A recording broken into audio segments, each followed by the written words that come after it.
ഒരു ചെറിയ കഥയാണെങ്കിലും ഒരുപാട് ചിന്തിപ്പിക്കുന്ന ഒരു കഥയാണ്. ഒരിക്കലും ഒരു അച്ഛനും മകനും കൂടി ബസ്സിൽ യാത്ര ചെയ്തുകൊണ്ടിരിക്കുമ്പോൾ മകൻ അച്ഛനോട് പറഞ്ഞു, അച്ഛാ ദേ നോക്കിയേ, മരങ്ങളൊക്കെ നമ്മുടെ പിന്നോട്ട് ഓടുന്നുണ്ടെന്ന്. അച്ഛൻ പറഞ്ഞു, അതേ മോനെ എന്ന്. വീണ്ടും മകൻ അച്ഛനോട്, അച്ഛാ ദേ നോക്കിയേ, മേഘങ്ങളൊക്കെ നമ്മളുടെ കൂടെ വേഗത്തിൽ ഓടുന്നുണ്ട് എന്ന്.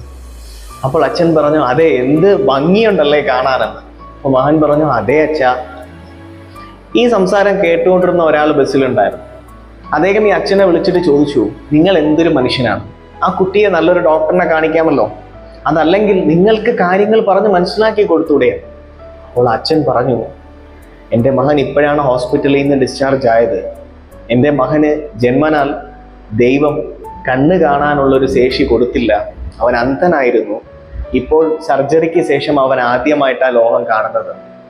ഇതുപോലെയല്ലേ നമ്മളുടെ ജീവിതത്തിൽ പലരും യാഥാർത്ഥ്യം എന്താണെന്ന് മനസ്സിലാക്കാതെ നമ്മളെ തെറ്റിദ്ധരിക്കുന്നുണ്ടല്ലേ. ഇപ്പോഴും നമ്മളും പലരെയും തെറ്റിദ്ധരിക്കുന്നുണ്ട്.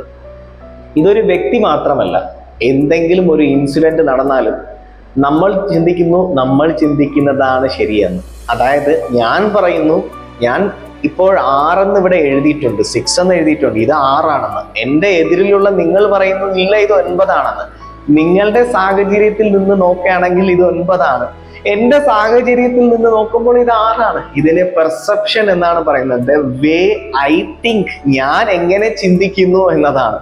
അപ്പോൾ ഒരു ഇൻസിഡന്റിനെയും ഒരു വ്യക്തിയെയും നമുക്ക് പോസിറ്റീവായിട്ടും ചിന്തിക്കാം, നെഗറ്റീവായിട്ടും ചിന്തിക്കാം.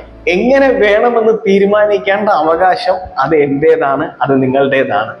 ഇത് ജീവിതത്തിൽ നമ്മൾ എപ്പോഴെങ്കിലൊക്കെ ഏതെങ്കിലും സാഹചര്യത്തിൽ ഉപയോഗിക്കുമ്പോൾ ജീവിതം കുറച്ചുകൂടി ബ്യൂട്ടിഫുൾ ആയിരിക്കുമെന്ന് എനിക്ക് തോന്നി. അതുകൊണ്ടാണ് ഈ ഒരു ചെറിയ കഥയുമായി വന്നത്.